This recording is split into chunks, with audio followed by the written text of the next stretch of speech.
Bonjour à toutes, bonjour à tous. Donc je voulais aller un peu plus loin dans ma présentation pour vous expliquer qui est cette Sandra qui vous propose son aide. Alors, j'ai toujours été dans le commerce et très cartésienne. Euh, Par contre, euh, je suis en fait tombée malade quand j'avais 28 ans. Il faut savoir que je vais sur mes 38 ans ici dans quelques jours. Et en fait, j'ai tout simplement eu une hypothyroïdie qui s'est déclarée pendant des vacances en Turquie.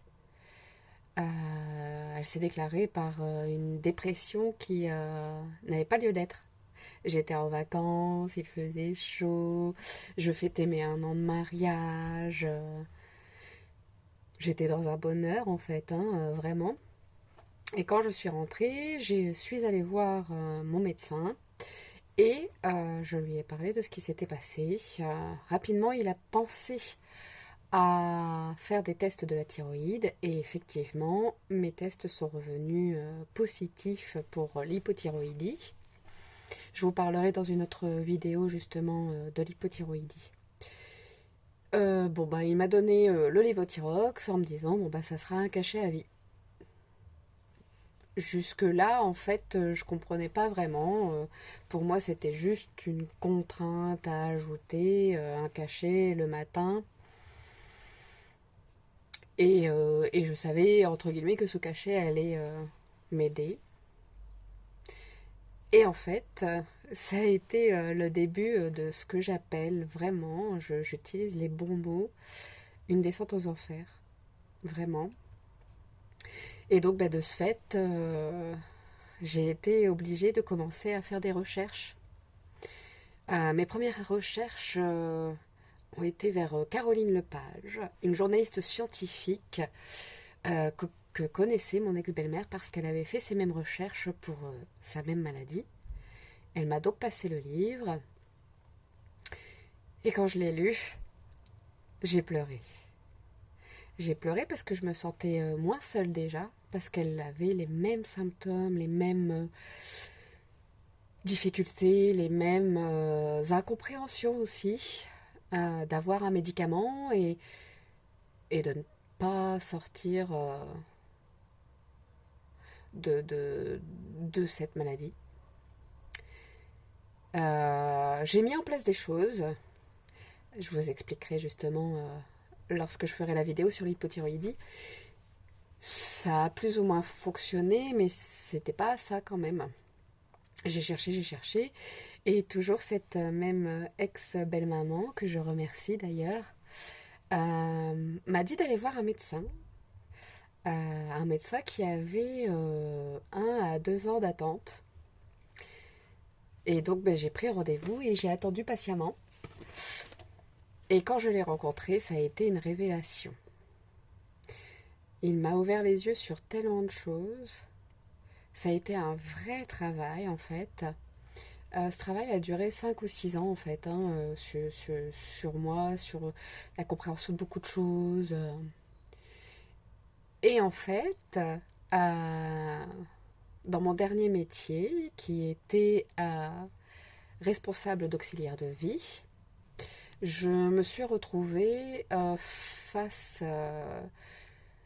à des supérieurs qui ne comprenaient pas qu'on pouvait être responsable d'équipe et empathique à la fois. Donc j'ai subi effectivement des comportements qui n'étaient pas sains du tout. Euh, et j'ai réussi à avoir une rupture conventionnelle et à pouvoir réfléchir à ce que je voulais vraiment faire de ma vie. Parce que, au final, je ne m'étais jamais vraiment posé la question, parce que j'ai dû travailler à partir de mes 18 ans, parce que j'ai dû me débrouiller. Et là, j'avais ce temps pour réfléchir, j'avais ce temps pour guérir, j'avais ce temps pour réfléchir. Et en fait, les discussions avec mon médecin, les discussions avec d'autres personnes, des lectures, des déclenchements, et en fait, la naturopathie est arrivée naturellement, comme si j'y étais destinée en fait. Et donc j'ai pris ma décision quand même assez tardivement, puisque j'étais dans les derniers jours d'inscription possible à la formation que je suis actuellement. Et j'ai commencé ma formation le 11 septembre 2023. Je le termine le 3 juillet. Je vais encore faire un stage jusqu'au 21 juillet, mais les cours seront terminés et les examens le 3 juillet. Et donc je dirais que c'est ma maladie, quelque part, qui m'a menée vers ce chemin. Et donc, ce que je retiens effectivement de ce parcours, c'est que quand on dit rien n'arrive pour rien, au début on ne comprend pas. Je suis restée quelques années sans comprendre. Aujourd'hui, je sais que si je n'avais pas eu cette maladie, je serais peut-être encore dans cette recherche de moi, dans cette recherche de chemin de vie.